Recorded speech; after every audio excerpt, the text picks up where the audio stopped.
Now, Delegate Yancey. Mr. Chairman, you, as you can see, we never can predict how bills are going to go. Understandable, Mr. Chairman. We do have a substitute, however, that we discussed. Yes, Mr. Chairman. I have a copy, but always happy to have more.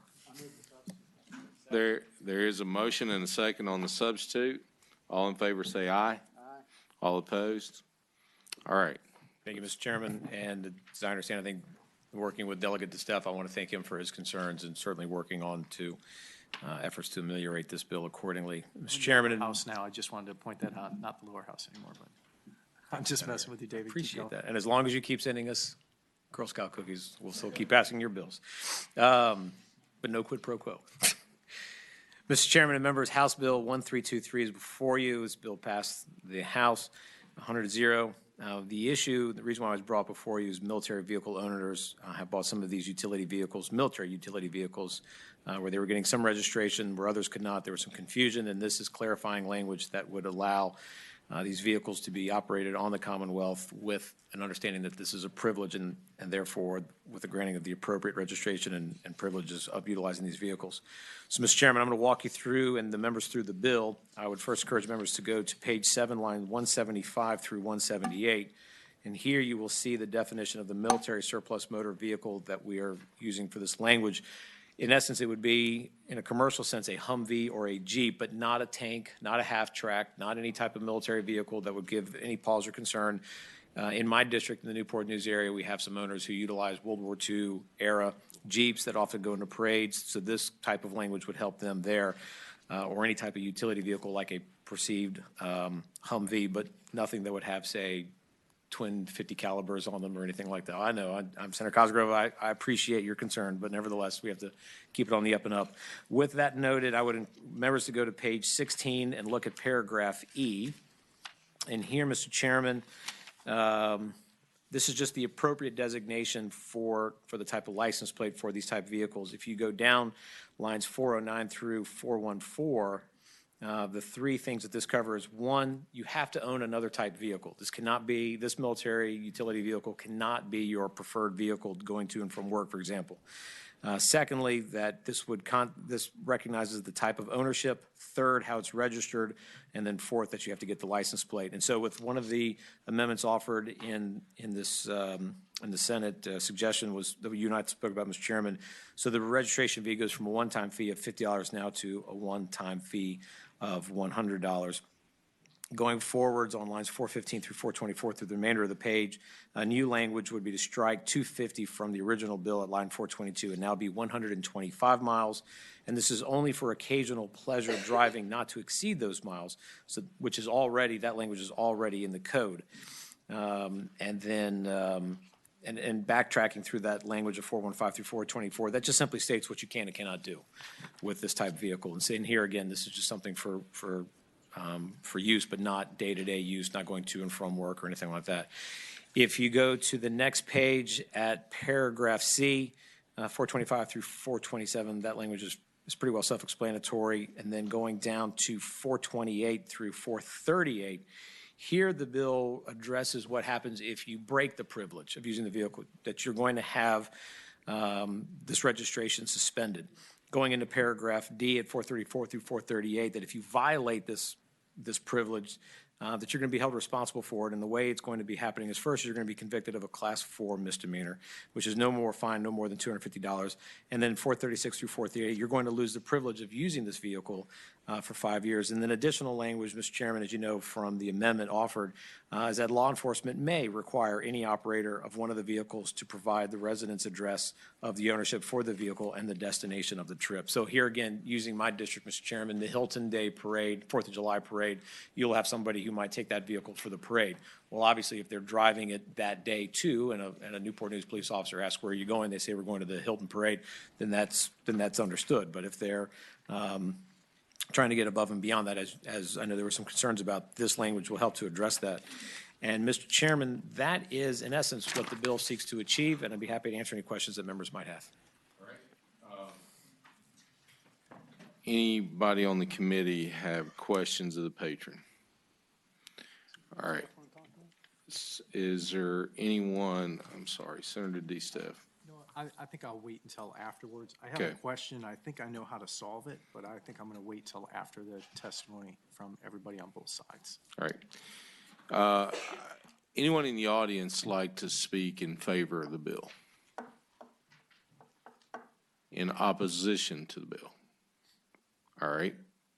Step up and state your name and what your opposition is. Good afternoon. My name is Austin Schwinn, resident of Troutville, Virginia, near Roanoke.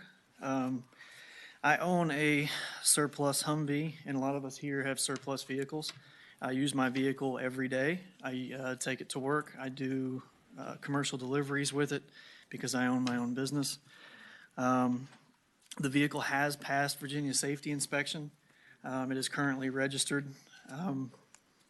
And there's a lot of confusion about this bill and exactly what it does. One of them is exactly what is being defined at the very, very top when it's talking about military surplus motor vehicles. That definition is one thing I take issue with because it is a very broad definition that essentially, I mean, there are Chevy pickup trucks essentially that are surplus military vehicles. And by this bill, they would be subject to basically, you can't drive it unless it's for very, very strict reasons. There are Dodge pickup trucks that are the same. And these are vehicles that pass Virginia state inspection with really no issues whatsoever. So at the very outset, the definition is something that I disagree with. There is, So before you go any further, let me just kind of, the way you're explaining it to me is you have one that you register normally and you inspect it and you drive it. yes, sir. That would be no different than a vehicle that could be registered as an antique vehicle that you register every day and drive it.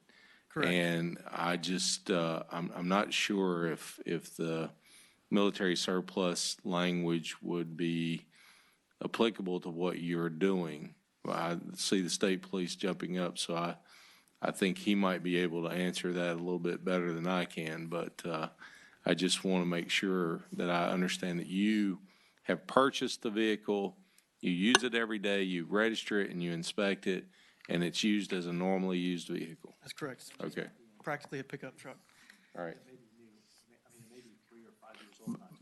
Well, I understand, but even if I have an antique vehicle and I register it as normal, it's registered and it's operated as a normal vehicle, it's until I register it as an antique that it becomes an antique vehicle. So if he's not registering it as a military surplus, I don't think he falls under this section, but I'll let you answer that. You're the state police. Okay. All right, Mr. Chairman, Ron Maxey, Virginia State Police. Through the past year, this issue has come up, brought to our attention by Delegate Yancey. We've looked into this. We have found a lot of information on these vehicles, and some of them have actually been improperly inspected and passed this state safety inspection. I'll allow DMV to speak to the fact on the actual registration of these vehicles, but obviously errors can be made by the one inspecting or registering. With these vehicles, they should not be passing a state inspection. They were never designed to be compliant with federal motor vehicle safety standards. That does not say that they aren't a few that are out there that inspectors did not act correctly, but that information has been passed out to inspection stations. This Because bill, of the vehicle height and. no, because the federal government did not design these for on-road purposes. We knew this was an issue. This came up last year with Senator Ruff, I believe. And we had to come up with some caveat that would allow the ones that do have these vehicles to at least do something with them. Because the problem that we face right now is this vehicle will not pass a Virginia state safety inspection from this point forward. The registration process I'll allow to DMV as to how those are registered. Senator Steph, hold on. Ron, Ron, I think you might want to stick around. just for one or two questions, Mr. Chairman, if I may. Mr. Maxwell, quick question for you. Okay, so I come out of Navy Special Warfare. They surplus their vehicles at 3 to 5 years with 50,000 miles on them. Now, keep in mind, these vehicles are Chevy trucks that are 4x4. They're Humvees. And they would pass a safety inspection. They would. There's no problem with these passing a Virginia safety inspection because they would pass them, and they do today. So what we're trying to say is if it's a vehicle that's not antique, it's not a 2.5 or a 5-ton, it's under 5,000 pounds, or I think the limit's to 7,500 pounds. So it's something that would be able to be registered as a vehicle because it was truly designed for the road. This being like a Chevy truck, or they have the big Ford F-350s and F-550s. Okay, so those are designed for our roads. They also sell them with about 50,000 miles on them, and they surplus them. If you could get that registered and put a DMV plate on it, I mean a Virginia plate, and you could have it pass a safety inspection, because they truly would pass a safety inspection. They're made by Ford or Chevy, or they would truly pass the safety inspection without a problem. Would that fall under this area? That would not fall under this, correct? This is primarily for, I'm assuming it's for wheeled, not tracked vehicles. Let me just interject here. The definition says multi-purpose or tactical vehicle that was manufactured by or under the direction of the United States Armed Forces for off-road use, subsequently authorized for sale to civilians. Mr.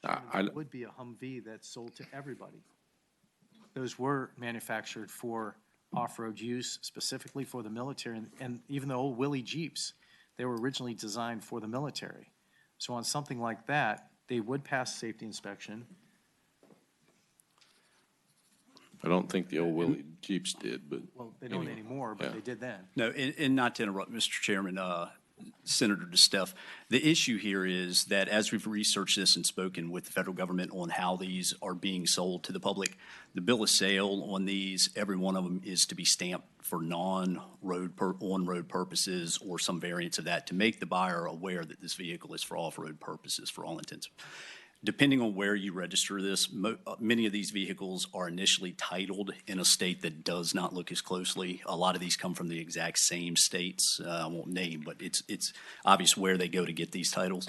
They will come back, present a title, and a lot of times you have a clerk, and again, I will yield to DMV, that's basing information off of that title. This is also how, through the inspection process, some of these have come to be inspected by an inspector who was not following regulations correctly. But the reason these are stamped for off-road purposes is the manufacturer or the federal government, all they have to do is certify that this vehicle does meet federal motor vehicle safety standards, and then that certification would meet our standard and could be subject to a Virginia state inspection. The federal government is telling you when you sell them that it does not meet this standard and they will not certify this, and that's why they stamp the bill of sale to that effect. But what we're talking about, though, if I may, Mr. Chairman, we're specifically talking about those which are stamped not for on-road usage. There are some that they sell that were designed, were configured, and truly are for on-road usage. So we're specifically saying those that are stamped not for on-road usage. Those are the ones that we're talking about fall under this. The other ones that don't have that stamp on the title are good to go, right?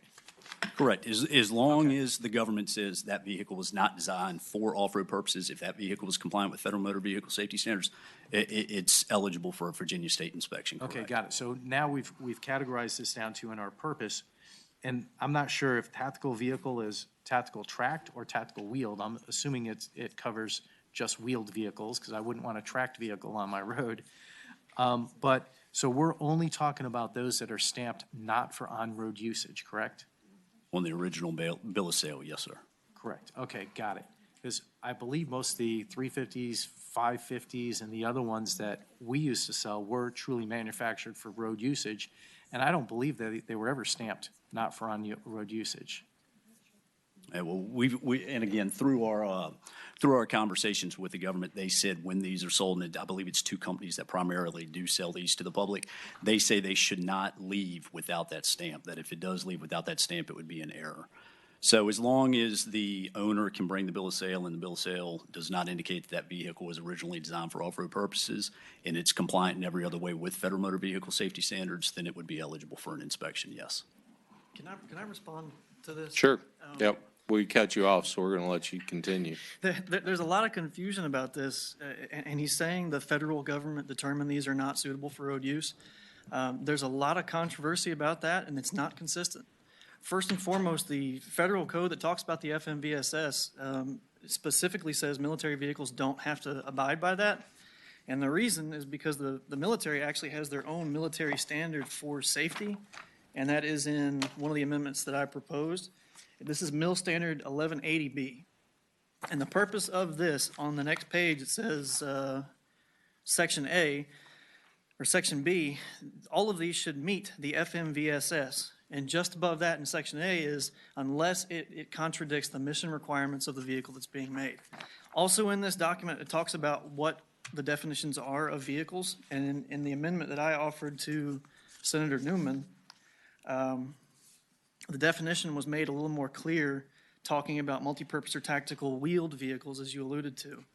And it even kind of cites this military standard about what that definition is or is not. And inside this definition, it specifically talks about how these vehicles are supposed to go on public highways at normal highway speeds. So the contention that they are designed for off-road use is not true, because all of the contracts for the Humvee, for example, required that it be designed for road use. And in fact, I have a letter here that I have supplied to the DMV before, because I have gone through this fight with them 14 months ago, and they tried the same arguments. This is a letter right here where the AM General admits that the Humvee is designed for 60% road use. And this is a letter from the National Highway Traffic Safety Administration telling them that under federal code, it is defined as a motor vehicle because it is designed for road use. There are two of those letters related to that.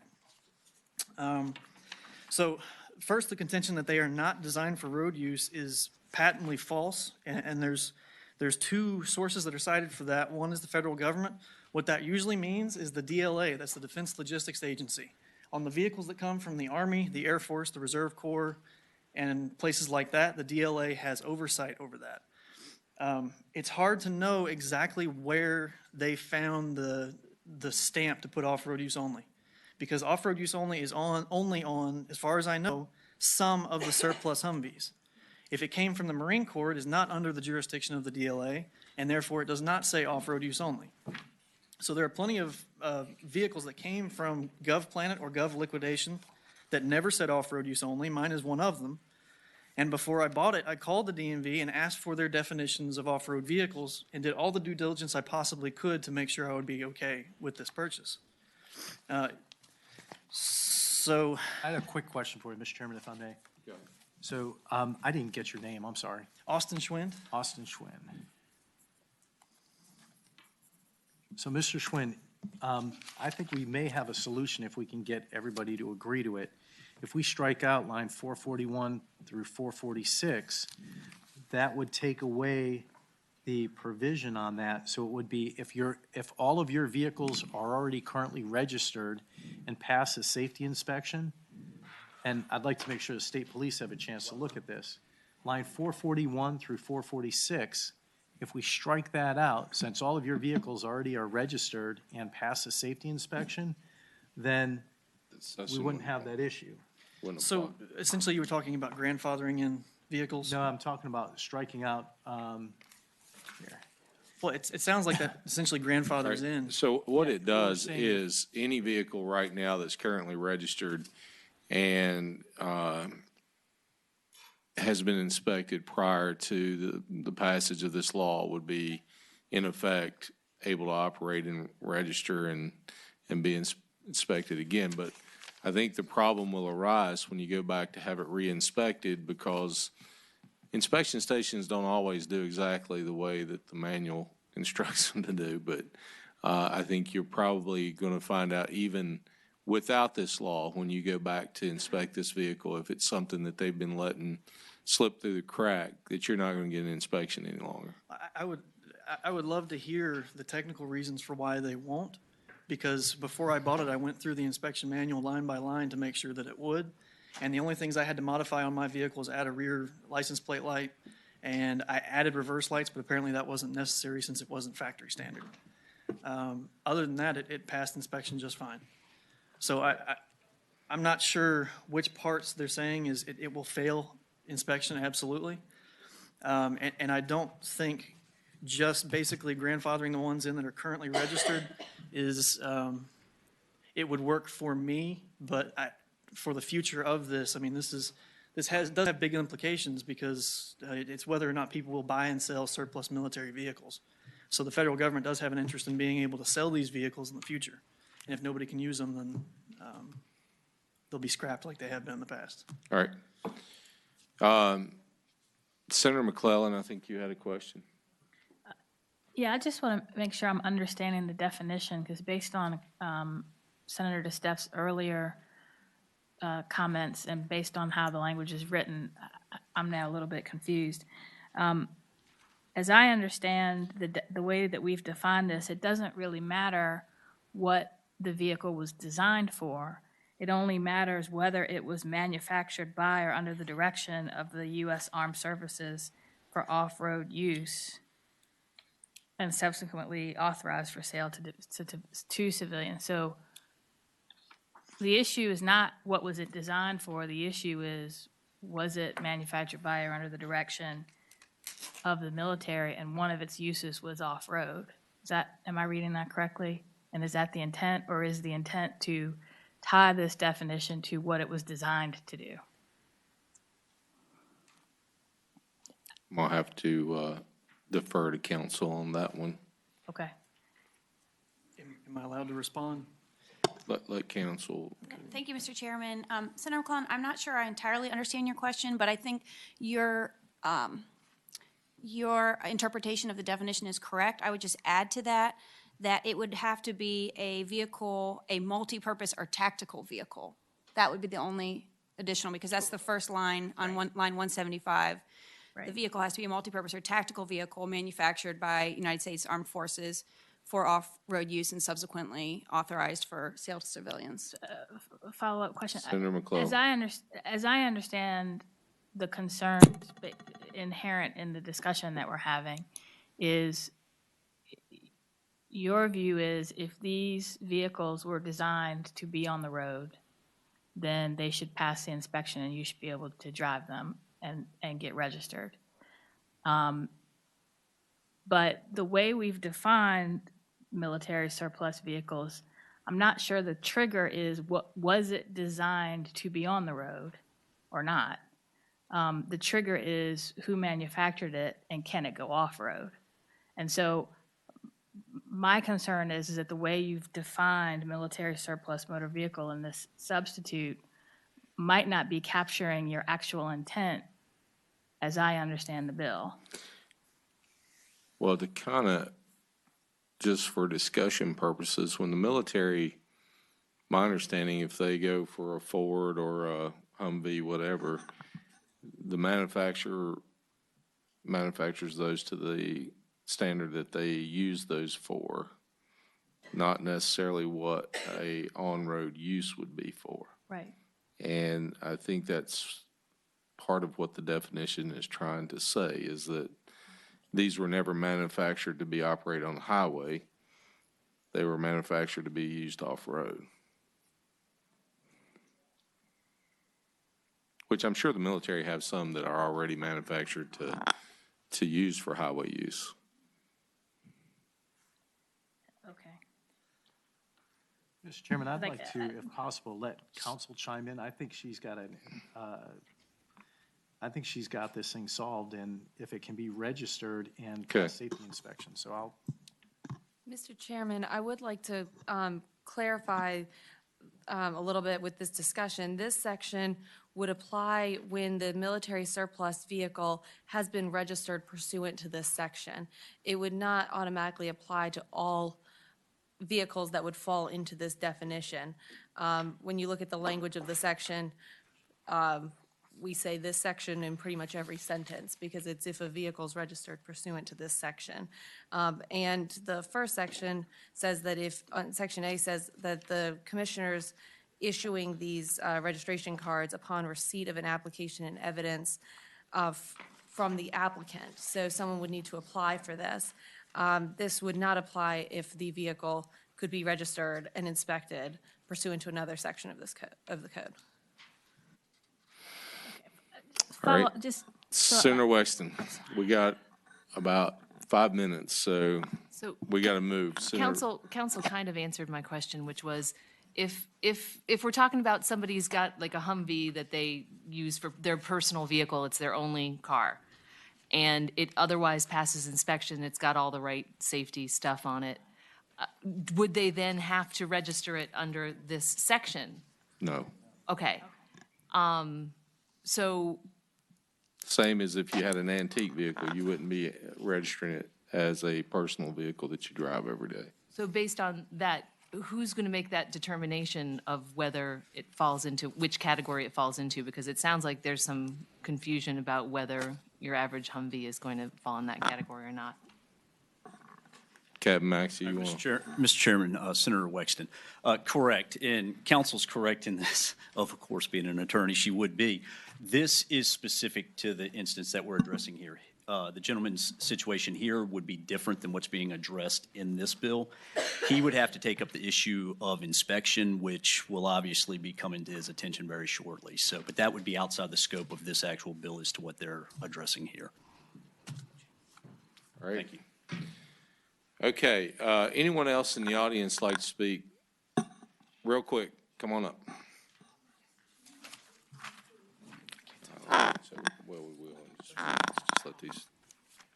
How you doing today? Good, how are you? I'm from Amherst County, Virginia, and I'm a Desert Storm vet, and I've been in these vehicles for 14 years.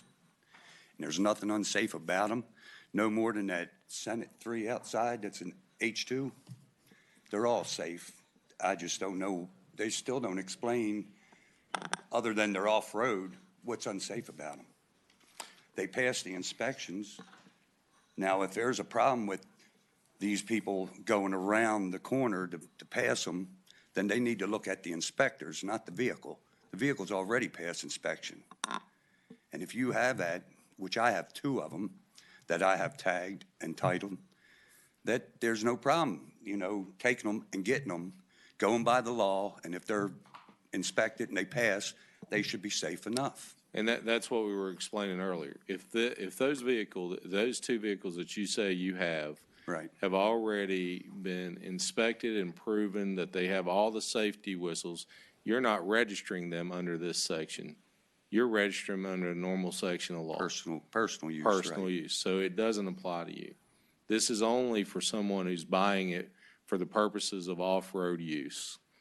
And they would be able to operate it to and from an event like a parade or to wherever 125 miles is from their residence, to a farm or whatever. That does not apply to you. Same applies to an antique vehicle. If you have a vehicle that's over 25 years old and you want to use it every day, you can register it as long as it meets all the safety standards. And until you decide that you want to just use it as an antique vehicle, then you're restricted. Once you buy that one-time $50 tag, you're restricted on how you can use that vehicle. Right, that's correct. So it's the same principle. What is, also, what is the where you can occasionally drive? Nothing, when you get pulled over, I'm on an occasional drive. Well, when I'm pulled over 3 days from now, I'm on an occasional drive. That's the reason for the language that says the officer may stop and inquire Right. where he's driving from and where he's going. That way you can effectively enforce the occasional drive. Right, because I have my 3rd one still sitting on my trailer that I got to change an injection pump on it, and I got to get that titled. So If you meet all the safety standards, so if it you meets can register it just like you Virginia would. safety, okay. Yep. All right, thank you very much. Okay. Have a good day. Mr. Chairman, Senators, thank you for your time. I think there are a couple of points that are being missed here. You're stating that if the vehicle has already passed an inspection, is already registered, then this bill would not apply. However, there is specific language in here that says the department shall cancel the registrations of vehicles owned by persons that prior to January 1, 2019 do not re-register such vehicle with the department. So there is specifically a cancellation of any grandfather clause here. That was the one we're debating on the amendment as to whether it was under this provision of this section to strike out. Additionally, so the vehicle I have probably north of $35,000 invested in one of these vehicles. It is gloss black. It has hard doors, hard top. It has civilian wheels and tires. It is in all purposes indistinguishable from the civilian version of this truck called the H1. There is nothing in this bill that addresses that vehicle, even though that vehicle is mechanically identical to the military vehicle. Same engine, same drivetrain, same chassis, same body for the most part, same safety features, 3-point seat belts, the whole 9 yards. So I think there is a civilian counterpart to the vehicle that most of us are addressing here. I think it's important to consider that fact. It is hard to argue that these vehicles were manufactured for off-road use, given that the same manufacturer who manufactured them for the U.S. government also manufactured a version that is outside of the scope of this bill that is effectively an identical vehicle. That concerns me greatly. From the language of occasional use, if we assume that all owners of Humvees in particular must comply with this, I place a great premium on being a law-abiding citizen. Under the language presented here, if I take my vehicle to the store for groceries, that is not recreational use. I am now committing a crime. And I would hope that the committee weighs personal freedoms also when they're evaluating these kinds of bills. If I wanted to drive a vehicle, a Humvee, to work on occasion because I have a coworker who is in out of town who is interested in seeing that, I'd be committing a crime. So If you register it as a multi-purpose. right, correct. As this bill is written, all vehicles, all Humvees, former military vehicles, would need to be registered as such, would need to bear that plate. So in that regard, I couldn't escape committing a criminal act through occasional use that isn't necessarily pleasure driving, going to the store, driving it to work so that a coworker could look at it, something along those lines. Chairman? I think I hate to interrupt you, but if I can push forth this amendment, if you can register it today and you can pass safety inspection, which allows you to register it today. Sure.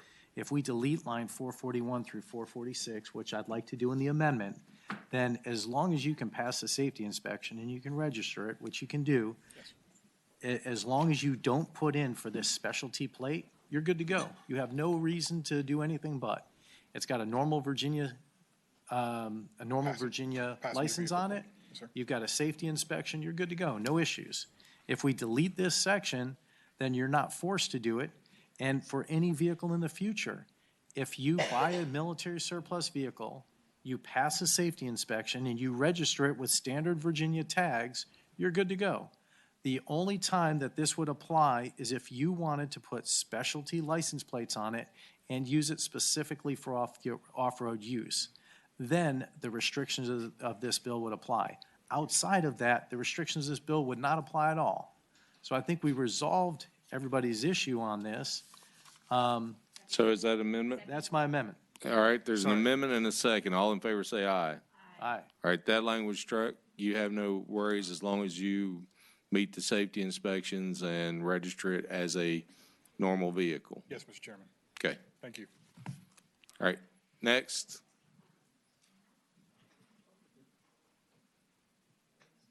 Real quickly. Good afternoon, Senators, and thank you for your time. My name is Daniel Urban. I'm an owner of a 1989 AM General Humvee, model M998. I wish to support the amendment proposed by Mr. DeStef. It's there. Okay. While I have many concerns about the bill in its entirety, I have chosen to read the statement from fellow Virginia Humvee owner Shannon Johnson, who could not attend today. I, Shannon Johnson, wish to express my personal loss if House Bill 1323 passes. I'm the owner of 2 former military Humvees. Most importantly, I am the mother of a 3-year-old little girl. In 8 short months of having a Humvee, we, as a family, have embarked on unforgettable adventures that I hope do not end because of this bill. We climbed a mountain in Syria, Virginia, searched for wild horses on the beaches of the Outer Banks. We watched fireworks from the tailgate on the 4th of July, and the Humvee carried our Christmas tree home in December. Shannon would like to thank Mr. DeStef for his amendment and supports that. Thank you. All right, anyone else? All right, just a moment. There's a technical amendment to go along with the amendment we struck out that we need to add to the substitute. Thank you, Mr. Chairman. On line 434 of the substitute, after motor vehicle, insert registered pursuant to this section. All right. Is there a motion on that? It's been moved and seconded. We adopt the technical amendment. All in favor say aye. Aye. All opposed. All right, so now what we have is a bill in a form of substitute that has been amended, that anyone who currently operates and has had registered or inspected, that operates the vehicle as a normally operated vehicle is covered. They're not under this bill. But if you purchase one specifically for off-road use, a multi-purpose section of this bill, and you do the one-time $100 registration fee, then you're prohibited to use it for normal use, just as you would with an antique tag. So as long as everyone's clear as to what the bill does now, we're ready for a motion. All right, there's a motion. Is there a second? There's a motion and a second to report House Bill 1323 as amended. All in favor, vote aye.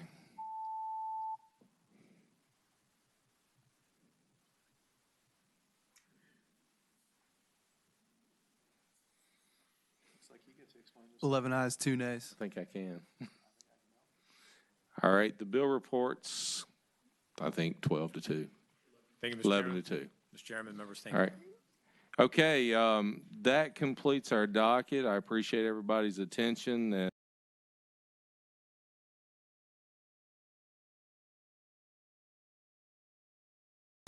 House Bill 1323, a bill relating to military surplus motor vehicles, registration and operation on highways penalty, reported from the Committee on Transportation with a substitute, and there is a floor substitute. Senator from Grayson, Senator Carrico. Mr. President, I ask that we reject the committee substitute. I have a floor substitute. Thank the Senator. With the recommendation that it be rejected, the question is, shall the committee substitute be agreed to? All in favor of the motion will say aye. Those opposed, no. No. The noes have it. The committee substitute is rejected. Senator from Grayson, Senator Carrico. Now, Mr. President, I ask that we agree to the floor substitute, and I waive the reading of that substitute. Thank the Senator. The question is, shall the reading of the floor substitute be waived? All in favor of the motion will say aye. Aye. Those opposed, no. The ayes have it. The reading of the floor substitute is waived. Senator from Grayson, Senator Carrico. Now, Mr. President, I ask that we accept the floor substitute and to explain substitute. Senator has the floor. Mr. President, the floor substitute now puts the bill in the posture to have a definition of a military surplus motor vehicle, meaning it's a multi-purpose tactical vehicle manufactured under the direction of the United States Armed Forces for off-road use and subsequently sold to civilians as a military surplus vehicle. Then, Mr. President, it basically breaks down how that vehicle's be registered. It'll be a one-time $100 fee. It can be used for off-road events, on-road club activities, exhibits, tours, parades, and similar events. It also can be driven from its place of where it's housed of 125 miles to another location for occasional use. And it also gives law enforcement the authority to stop the vehicle and inquire from where it's going, where it's came from, and where it's going to. And the last part is that any of these vehicles that are currently registered as of January 2018, that they can continue to register these vehicles as they normally have as a vehicle that the owner uses for purposes pertaining to them. I hope it would be the pleasure of the body to accept the floor substitute. Thank the senator. For what purpose does the junior senator from Loudoun, Senator Wexton, rise? To inquire whether the senator would yield for a question. Will the senator yield for a question? I'll yield. Senator yields. Thank you, Mr. President. I would ask of the senator, at committee, there were a lot of folks who had already purchased, like Humvees, military surplus vehicles, and they were concerned about being grandfathered in. It appears that under the floor substitute, they continue to be grandfathered in. Is that correct? That's correct. The in line 455, I think, through 459, those vehicles will be grandfathered. Mr. President, if Further I question? thank the gentleman, if he would yield for another question. I'll yield. Senator yields. You have the floor. But it appears that if they are to sell the vehicle to another individual buyer, that subsequent buyer would have to register the vehicle under this new code section. Is that correct? That's correct. Okay. If it's not designed for, according,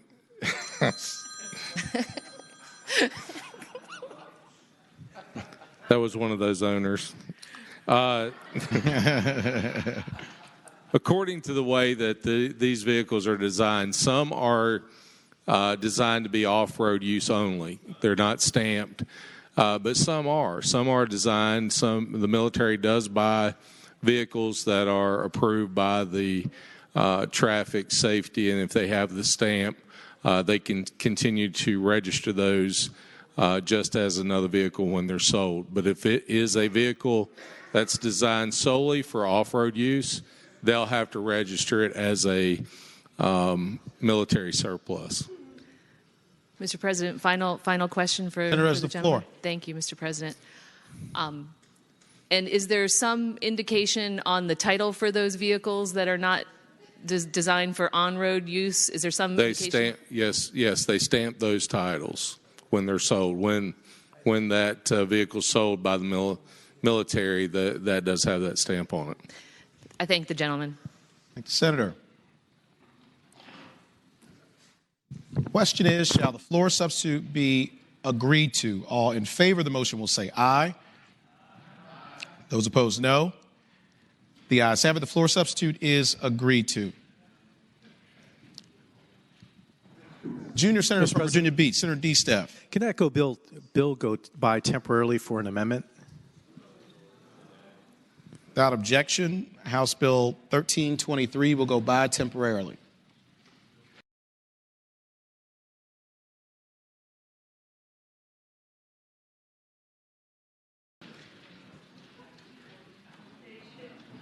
Page 56, House Bill 1323. We have a floor amendment. Junior Senator from Virginia Beach, Senator D. Steph. Mr. President, I wanted to explain the floor amendment real quick. Waive the reading? Waive the reading of the floor amendment. Actually, I'll probably read it anyway, but that's okay. Question is, shall the reading of the floor amendment be waived? All in favor of the motion will say aye. Those opposed, no. The ayes have it. The reading of the floor amendment is waived. Junior Senator from Virginia Beach, Senator D. Steph. So, Mr. President, what we're doing with this floor amendment, to explain it, we're going from January 1st, 2018 to January 1st, 2019. So what this will do is allow anyone who's purchased a vehicle from the beginning of January through next January, so those who purchased a vehicle yesterday or last week, then they would be able to be grandfathered under this as well. And that's pretty much it. So with that, I request we pass the floor amendment. Thank the senator. Question is, shall the floor amendment be adopted? All in favor of the motion will say aye. Aye. Those opposed, no. The ayes have it. The floor amendment is adopted.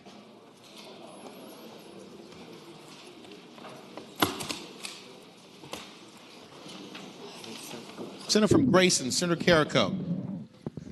Mr. President, having previously explained the bill, I ask that we pass the bill. Thank you, Senator. Do any other senators wish to be heard on House Bill 1323? Seeing none, the question is, shall House Bill 1323 pass. All in favor of the motion will record their vote aye. Those opposed, no. Are the senators ready to vote? Have all the senators voted? Do any senators desire to change their vote? Clerk will close the roll. Ayes 36, noes 4. Ayes 36, noes 4. House Bill 1323 passes. Uncontested.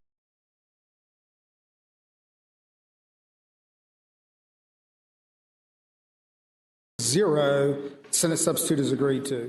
House Bill 1323 is a bill relating to military surplus motor vehicles, registration and operation on highways, penalty. The bill originally passed the House February 12th, subsequently passed Senate with substitute with amendment, and those that substitute and amendment is before the body, excuse me. The delegate from Newport News, Delegate Yancey. Thank you, Mr. Speaker. Mr. Speaker, the Senate amendment provides additional time for those owners of these military surplus vehicles to be able to improve upon their situation with the Department of Motor Vehicles as they move forward on registering these vehicles.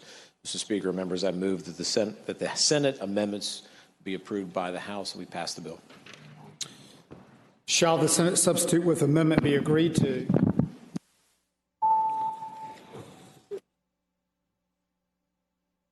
Clerk will close the roll. I think something may have fallen out. Ayes 96, no 0. Ayes 96, noes 0. The Senate substitute with amendments agreed to.